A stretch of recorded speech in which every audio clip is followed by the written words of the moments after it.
सेदिन थिला 2023 मसिया जून 2 तारिख केही किछि जानिबा पूर्वरु बुझिबा पूर्वरु हठात घटी जाइथिला भयंकर दुर्घटना।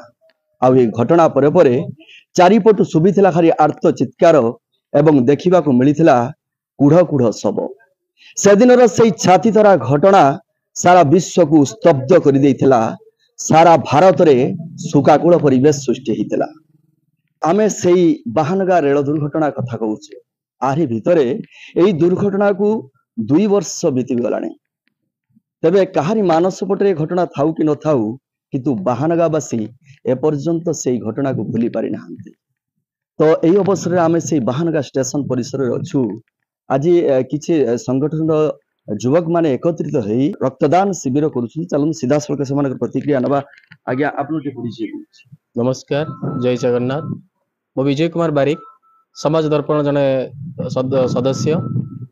जेतेबेले जून 2 तारिख 2023 मसिया से दिन थिला शुक्रवार संध्या समय, सेतेबेले से जो लोमहर्षणकारी जो घटना, से जो लोमहर्षणकारी जो मुहूर्त एबी भी मने पड़िला। लोम टांकुरी उठे, छाती थरी उठे। कारण से दिन एई जगह पर्टिकुलर एई स्थान रे जो ट्रेन गुड़िकर बगी लौह दानवर से जो रक्त भुजी सी जो कुढ़ कुढ़ शव सहित सी जो रक्तर गंध एबी भी आम नाकरे बारी उठुची। तेणु से उद्देश्य रे गत वर्ष आम समाज दर्पण तरफ मु चिंता कली जे विभिन्न प्रकार कार्यक्रम होउची, किंतु मु प्रथमे चिंता कली नाइ मु सेही जगह पर मु गोटे ब्लड कैंप करिवि। जहाँ मो बड़ भाई मानकर सहयोग, ए बाहानगावासी, ए बाहानगर लोकल पिला माने एवं ए अंचल युवक भाई मानकर सहयोग रे मु गत वर्ष करिथिली जून 2 तारिख रे। से दिन 58 यूनिट कलेक्ट होता। ए वर्ष आम मानस पटु से जिनिस से जो परिस्थिति से जो समय लिभि नाही। तेणु आम समस्ते भूली जाइथिले, माने भूलिया चेष्टा कले मध्य भूली पारि नथिलु। तेणु ए वर्ष आम एक रक्तदान आयोजन करिसंती। खूब कम समय भितर आम एटाको आयोजन करिसंती। आशा करूछु मात्र 2 दिन भितर आमे सोशल मीडिया रे आको प्रचार प्रसारण करिथिलु एवं करिया पय चेष्टा करथिलु। जा भी हो भगवान के दयारु ए अंचलर समस्त आशीर्वाद जोगो भल पाइबा जोगो ब्लड कैंप सुरखुरे चलीछि। मती कहिबी आपण समस्त को ए रक्तदान होछि महत दान। संसार आपण जेते भी दान दियंतु, रक्तदान ठारो महत दान किछि भी नाही। मु ताराकांत आचार्य। सेदिन थिला जून 2 तारिख। केही किछि बुझिबा पूर्वरु चतुर्दिग अंधकार हो जाइतिला एवं जो लुम टांकुरा दृश्य ट्रेन दुर्घटना माने केते धन जीवन नष्ट कर देइतिला। एवं से कुढ़ कुढ़ शव आज भी मने पड़े, माने देखिले आखिरे लुह आसी जाउची। एते मर्माहत आमे आउ सेतिरे जति प्राण हरिथिले, केते मांकर सिंदूर लेबिची, केते बापा मांको माने पुत्र हरा हेचंती, केते परिवार विच्छिन्न हो जाइची। तेणु एमिति काल राति कहार जीवन रे न आसु। तेणु एही दिन को आमे सेही अमर आत्मा मानकर सद्गति पई हमर एही प्रयास रक्तदान शिविर माध्यम रे तांको श्रद्धांजलि। आसंतु समस्त मिसी एही रक्तदान केंद्र को साफल्यमंडित करिबा एवं समस्त को कहबा रक्तदान करी आमे हेबारे हिरो झराई दबानी लुह को मा आखिरो। जय जगन्नाथ। अन्ने मरिया पर्यंत मो भूल करी जी देखो आ न देखो, किंतु मु निजे आखिरे देखिछि सेटा भूल करी। आ मो आखि अगर मु जस्ट ठिया आइ जी पूरा करमंडल इंजिन 30 फुट ऊपर को उठी जाइकी बसला मालगाड़ी ऊपर। तेणु मु आखि आगर देखुची दीटा पुल भांगी गला। आसिकी गोटे कोच पड़ला बिलर। राति आउ कहीं खोजिकी देखी पारे सब तो करमंडल पाखे अच्छा लोक तो सब करमंडल से रेस्क्यू वाला आसिले जो से माने सेकटर जाइकी ताकू सब काढ़िले देखिले। लोक सेकटरू किछि काढ़ी नैथिले, किछि पार करचंती।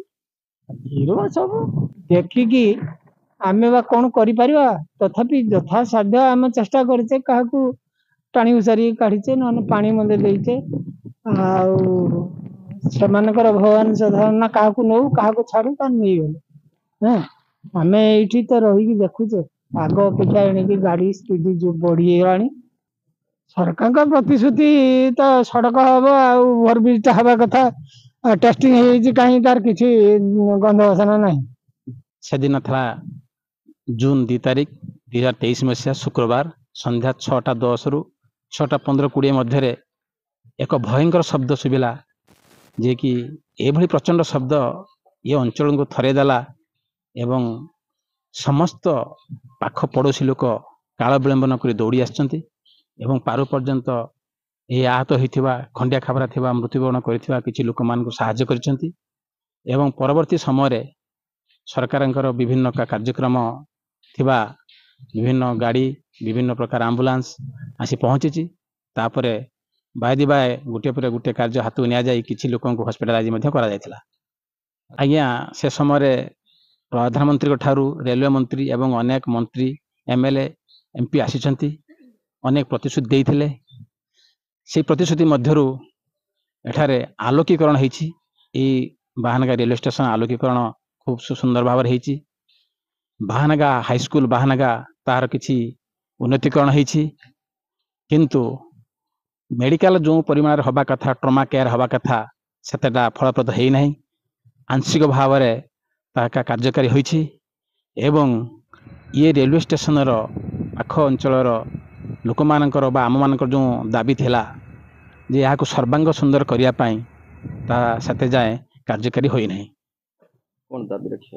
ଆମେ ସରକାରଙ୍କ ଠାରେ ଏତିକି ଦାବି ରଖିବୁ ଏ ଅଞ୍ଚଳବାସୀ ତରଫରୁ ଯେ ସେତେବେଳେ ଯେଉଁ ଦୁର୍ଦ୍ଦିନ, ସେତେବେଳେ ଯେଉଁ ଭୟଙ୍କର ଦୃଶ୍ୟ, ସେତେବେଳେ ଯେଉଁ ଲୋମ ଟାଙ୍କୁରାକାରୀ ଘଟଣା ଘଟିଥିଲା, ସେତେବେଳେ ମନ୍ତ୍ରୀମାନଙ୍କର ନେତାମାନଙ୍କର ଖୁଦ ପ୍ରଧାନମନ୍ତ୍ରୀଙ୍କର ଏବଂ ରେଲୱେ ମନ୍ତ୍ରୀ ଅଶ୍ୱିନୀ ବୈଷ୍ଣବଙ୍କର ଯେଉଁ ପ୍ରତିଶ୍ରୁତି ଦେଇଥିଲେ ତାହା ବାସ୍ତବରେ ଗୋଟି ଗୋଟି ପାଳନ କଲେ ଏ ରେଲୱେ ଷ୍ଟେସନ ବାହାନଗା ଏ ଅଞ୍ଚଳ ଏବଂ ସାଧାରଣ ଲୋକମାନଙ୍କର ନିଶ୍ଚିତ ଭାବରେ ଉନ୍ନତି ହେବ। ବିଶେଷ କରି ଆମେ ଚାହୁଁଛୁ ଯେ ଫ୍ଲାଏଓଭର ହେଲେ ଆଉ ଦୁର୍ଘଟଣା କିଞ୍ଚିତ ମାତ୍ରାରେ ଏଡ଼େଇ ଦେଇପାରିବା ଏବଂ ସହଜରେ ସୁବିଧାରେ ଖୁବ୍ କମ୍ ସମୟରେ ଆମେ ଯାତାୟାତ କରିପାରିବା ଏବଂ ଗନ୍ତବ୍ୟ ସ୍ଥଳରେ ପହଞ୍ଚି ପାରିବା। ସେଥିପାଇଁ ଫ୍ଲାଏଓଭର ନିହାତି ଆବଶ୍ୟକତା କରୁଛି। ଯାହାକି ସୂଚନା ଦେଉଥିଲେ ଷ୍ଟେସନର ଯେଉଁ ଉନ୍ନତିକରଣ କରିବା ପାଇଁ କେନ୍ଦ୍ର ସରକାରଙ୍କ ତରଫରୁ ପ୍ରତିଶ୍ରୁତି ମିଳିଥିଲା, ପ୍ରତିଶ୍ରୁତିରେ ରହିଯାଇଛି। ତେବେ ଦେଖିବା ପାଇଁ ବାକି ରହିଲା କେବେ ବାହାନଗା ଷ୍ଟେସନର ଉନ୍ନତିକରଣ ହେଉଛି ଏବଂ କେବେ ବାହାନଗାରେ ଫ୍ଲାଏଓଭର ନିର୍ମାଣ ହେଉଛି। ସୁର ବାହାନଗାରୁ ଜୟଦେବ ଆଚାର୍ଯ୍ୟ, କାମୟାବ ଟିଭି।